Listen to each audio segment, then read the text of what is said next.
أعوذ بالله من الشيطان الرجيم. بسم الله الرحمن الرحيم. وقال الشيطان لما قضي الأمر إن الله وعدكم وعد الحق ووعدتكم فأخلفتكم وما كان لي عليكم من سلطان إلا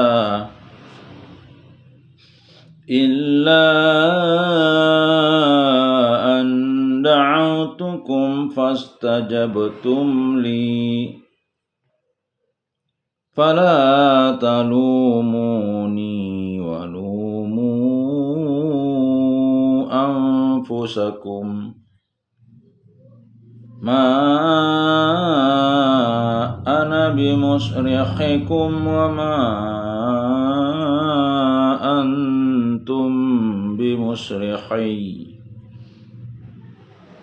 إني كفرت بما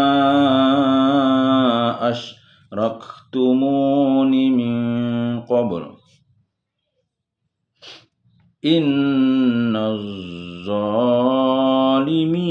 لهم عذاب أليم. إن الظالمين لهم عذاب أليم. وأدخل الذين آمنوا وعملوا الصالحات جنات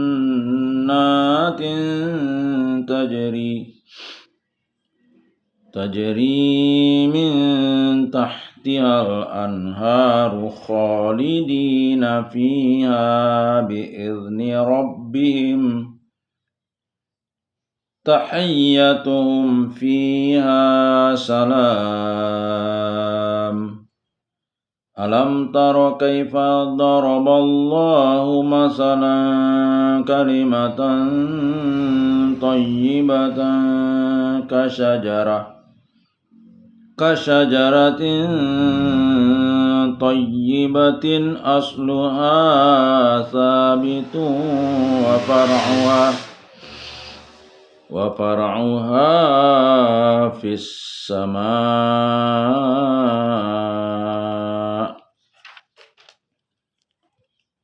تؤتي أكلها كل حين بإذن ربها ويضرب الله الأمثال للناس لعلهم يتذكرون.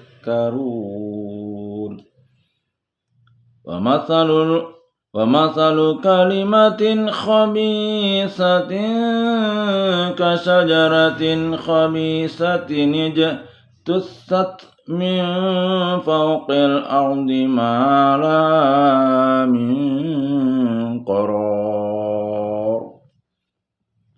يثبت الله الذين آمنوا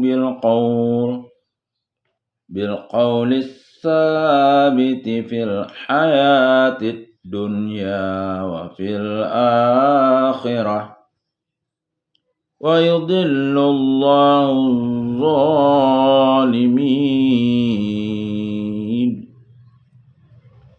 ويفعل الله ما يشاء. ألم تر إلى الذين بدلوا نعمة الله كفرا وأحلوا قومهم دار البوار جهنم يصلونها وبئس القرار.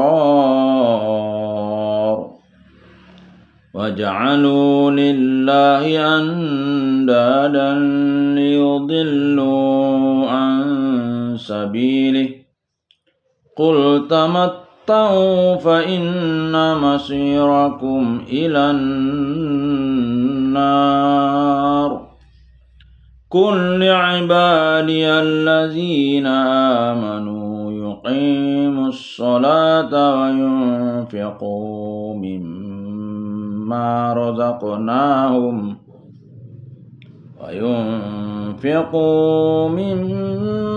رزقناهم سرا وعلانية من قبل أن يأتي يوم لا بيع فيه ولا خلال الله الذي خلق السماوات والأرض وأنزل من السماء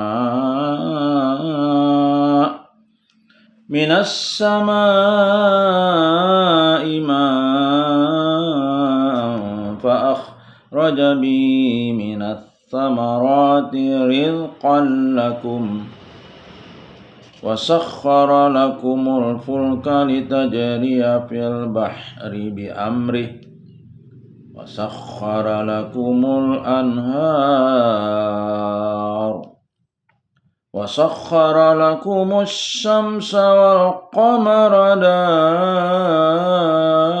دائبين وسخر لكم الليل والنهار وآتاكم من كل ما سألتموه وإن تعدوا نعمة الله لا تحصوها إن الإنسان لظلوم كفار وإذ قال إبراهيم رب اجعل هذا البلد آمنا واجنبني وبني أن نعبد الأصنام واجنبني وبني أن نعبد الأصنام رب إنهن أضللن كثيرا من الناس فمن تبعني فإنه مني ومن عصاني فإنك غفور رحيم ربنا إني أسكنت من ذريتي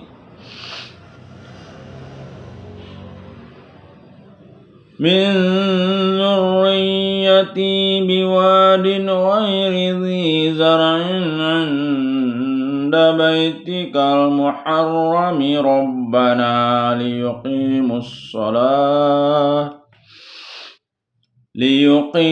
الصلاة فاجعل أفئدة من الناس ربنا ليقيموا الصلاة فاجعل أفئدة من الناس تهوي إليهم وارزقهم من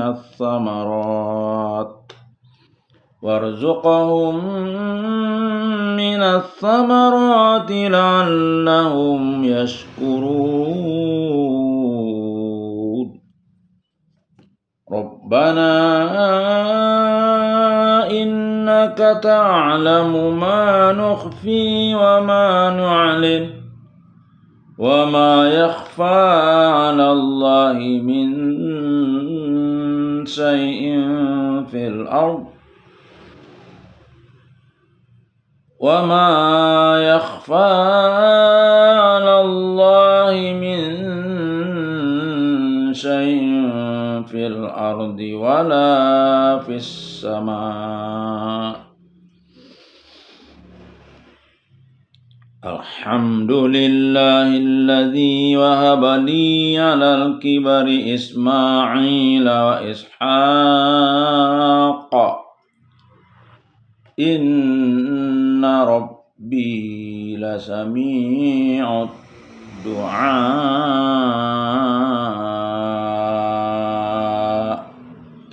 رب اجعلني مقيم الصلاة ومن ذريتي ربنا وتقبل دعاء ربنا اغفر لي ولوالدي وللمؤمنين يوم يقوم الحساب ولا تحسبن الله غافلا عما يعمل الظالمون إنما يؤخرهم ليوم تشخص فيه الأبصار مهطعين مقنعي رؤوسهم لا يرتد إليهم طرفهم وأفئدتهم هواء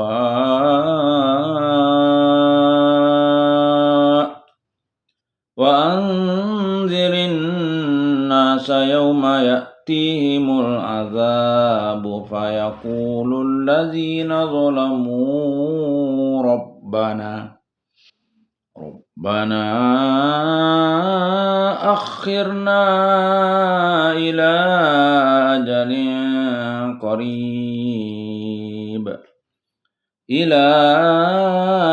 أجل قريب نجب دعوتك ونتبع الرسل أولم تكونوا أقسمتم من قبل ما لكم من زوال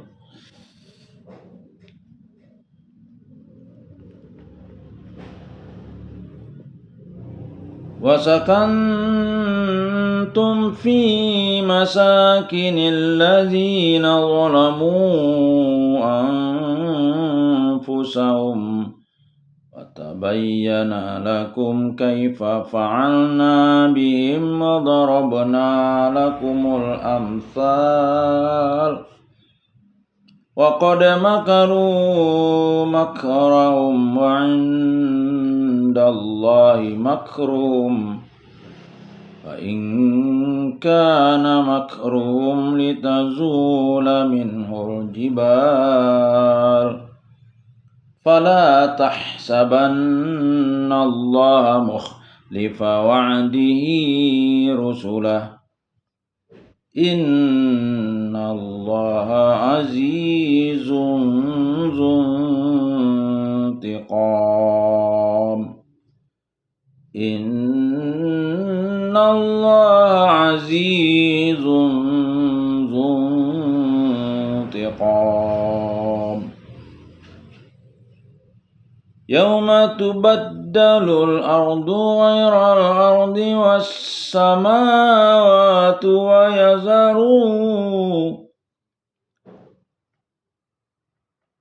يوم تبدل الأرض غير الأرض والسماوات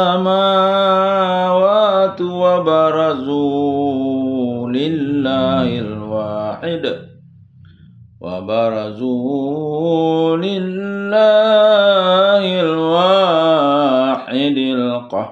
القهار وترى المجرمين يومئذ مقرنين في الأصفاد سرابيلهم من قطران نيران وتغشى وجوههم النار ليجزي الله كل نفس ما كسبت إن الله سريع الحساب هذا بلاغ للناس ولينذر هذا بلاغ للناس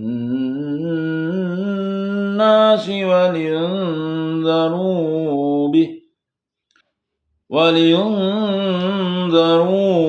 به وليعلموا أنما هو إله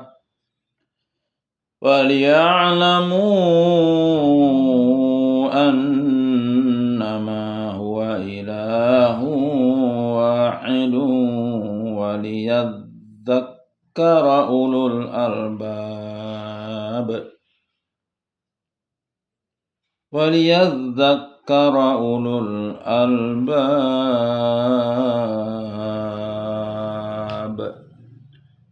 Sadaqallahul azim. Terjemah surah Ibrahim ayat 22. Dan setan berkata ketika perkara hisab telah diselesaikan, sesungguhnya Allah telah menjanjikan kepadamu janji yang benar, dan aku pun telah menjanjikan kepadamu tetapi aku menyalahinya.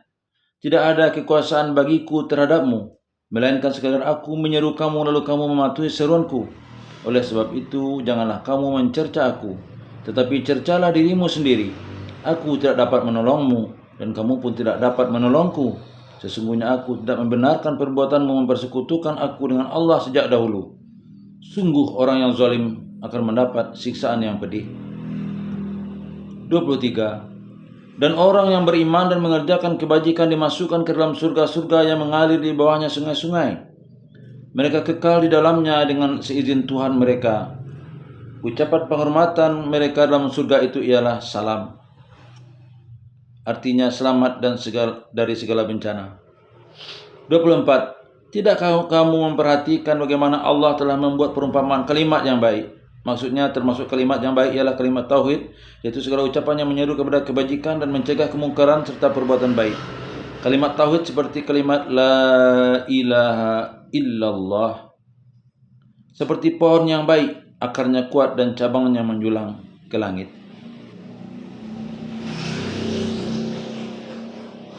Hadis seputar ayat 23. Dari Abu Hurairah radhiyallahu an, Rasulullah sallallahu alaihi wasallam bersabda, orang yang masuk surga maka akan terus merasakan nikmatnya dan tidak akan pernah sakit.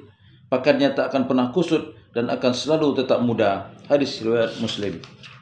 Terjemah ayat 25. Pohon itu menghasilkan buahnya pada setiap waktu dengan seizin Tuhannya, dan Allah membuat perumpamaan itu untuk manusia agar mereka selalu ingat. 26. Dan perumpamaan kalimat yang buruk. Termasuk dalam kalimat yang buruk ialah kufur, syirik, segala perkataan yang tidak benar dan perbuatan yang tidak baik. Seperti pohon yang buruk yang telah dicabut akar-akarnya dari permukaan bumi, tidak dapat tetap tegak sedikit pun. 27. Allah meneguhkan iman orang yang beriman dengan ucapan yang teguh. Maksudnya adalah yang dimaksud dengan ucapan yang teguh di sini ialah kalimat thayyibah yang disebut dalam ayat 24 di atas.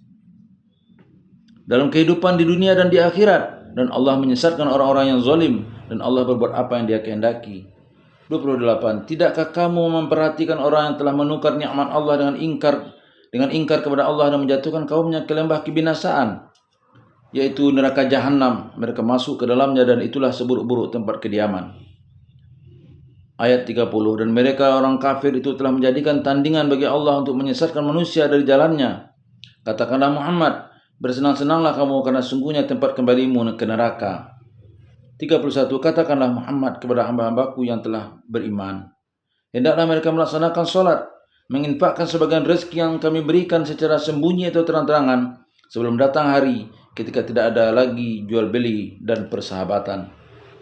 32. Allah lah yang telah menciptakan langit dan bumi dan menurunkan air hujan dari langit. Kemudian dengan air hujan itu dia mengeluarkan berbagai buah-buahan sebagai rezeki untukmu. Dan dia telah menundukkan kapal bagimu agar berlayar di lautan dengan kehendaknya. Dan dia telah menundukkan sungai-sungai bagimu. 33. Dan dia telah menundukkan matahari dan bulan bagimu, yang terus-menerus beredar dalam orbitnya, dan telah menundukkan malam dan siang bagimu. Hadis seputar ayat 26. Dari Ibnu Umar radhiyallahu an Rasulullah sallallahu alaihi wasallam bersabda, apabila mereka mengucapkan kalimat la ilaha illallah, tiada Tuhan selain Allah, maka kehormatan dan harta mereka terjaga dariku kecuali dengan haknya dan perhitungan mereka atas Allah Subhanahu wa taala. Hadis riwayat Bukhari dan Muslim. Ayat 31. Dari Abu Hurairah radhiyallahu an Rasulullah sallallahu alaihi wasallam bersabda, tidak akan berkurang harta seseorang dengan bersedekah, tidaklah seseorang yang diberi sifat pemaaf kecuali ia dimuliakan, dan tidaklah seorang hamba tawadu pasti Allah akan angkat derajatnya. Hadis riwayat Muslim. Asbabun nuzul ayat 27. Al-Bara radhiyallahu an menuturkan bahwa ayat ini turun berkenaan dengan azab kubur dan kondisi yang terjadi di alam kubur. Hadis riwayat Nasa'i. Ayatnya adalah Allah meneguhkan iman orang yang beriman dengan ucapan yang teguh dan kehidupan di dunia dan di akhirat, dan Allah menyesatkan orang-orang yang zalim, dan Allah berbuat apa yang Dia kehendaki. Ayat 28 dan 29. Atta bin Yasar radhiyallahu an menjelaskan bahwa kedua ayat ini diturunkan sehubungan dengan para tokoh kafir Quraisy yang terbunuh dalam perang Badar, juga sebagai penjelas bahwa pengorbanan mereka tidak lain hanya sebagai pengantar ke arah kehancuran dan neraka jahanam. Hadis riwayat Ibnu Jarir. Ayatnya adalah, tidakkah kamu memperhatikan orang-orang yang telah menukar nikmat Allah dengan ingkar kepada Allah dan menjatuhkan kaumnya ke lembah kebinasaan, yaitu neraka jahanam. Mereka masuk ke dalamnya dan itulah seburuk-buruk tempat kediaman. Terjemah ayat 34. Dan Dia telah memberikan kepadamu segala apa yang kamu mohonkan kepadanya. Dan jika kamu menghitung nikmat Allah, niscaya kamu tidak dapat menghitungnya. Sungguh manusia itu sangat zalim dan sangat mengingkari nikmat Allah. 35. Dan ingatlah ketika Ibrahim berdoa, wahai Tuhanku, jadikanlah negeri Makkah ini negeri yang aman, dan jauhkanlah aku beserta anak cucuku agar tidak menyembah berhala. 36. Wahai Tuhan, berhala-berhala itu telah menyesatkan banyak dari manusia. Siapa yang mengikutiku, maka orang itu termasuk golonganku, dan siapa yang mendurhakaiku, maka Engkau Maha Pengampun, Maha Penyayang. 37. Wahai Tuhan, sesungguhnya aku telah menempatkan sebagian keturunanku di lembah yang tidak mempunyai tanam-tanaman di dekat rumah Engkau Baitullah yang dihormati. Ya Tuhan, yang demikian itu agar mereka melaksanakan salat, maka jadikanlah hati sebagian manusia cenderung kepada mereka, dan berilah mereka rezeki dari buah-buahan. Mudah-mudahan mereka bersyukur. 38. Wahai Tuhan kami, sesungguhnya Engkau mengetahui apa yang kami sembunyikan dan apa yang kami tampakkan, dan tidak ada sesuatu pun yang tersembunyi bagi Allah, baik yang ada di bumi maupun yang ada di langit. 39. Segala puji bagi Allah yang telah menganugerahkan kepadaku di hari tuaku Ismail dan Ishak. Sungguh Tuhanku benar-benar Maha mendengar memperkenankan doa. 40. Wahai Tuhanku, jadikanlah aku dan anak cucuku orang yang tetap melaksanakan solat. Wahai Tuhan kami, perkenankanlah doaku. 41. Wahai Tuhan kami, ampunilah aku dan kedua ibu bapakku dan semua orang yang beriman pada hari diadakan perhitungan hari kiamat. 42. Janganlah engkau mengira bahwa Allah lengah daripada apa yang diperbuat oleh orang yang zalim. Sesungguhnya Allah menangguhkan mereka sampai hari yang pada waktu itu mata mereka terbelalak. Hadis seputar ayat 34. Dari Abu Hurairah radhiyallahu an Rasulullah sallallahu alaihi wasallam bersabda, Allah Subhanahu wa taala berfirman, hambaku telah berbuat dosa, kemudian ia berkata, ya Allah, aku telah berdosa. Hambaku telah mengetahui bahwa Allah akan mengampuni dosa-dosa dan akan mengambilnya. Lalu si hamba kembali berbuat dosa lagi. Si hamba kemudian berkata, ya Allah, aku berbuat dosa kembali. Allah berfirman, hambaku telah berbuat dosa dan ia telah mengetahui bahwa Allah akan mengampuni dosa-dosanya.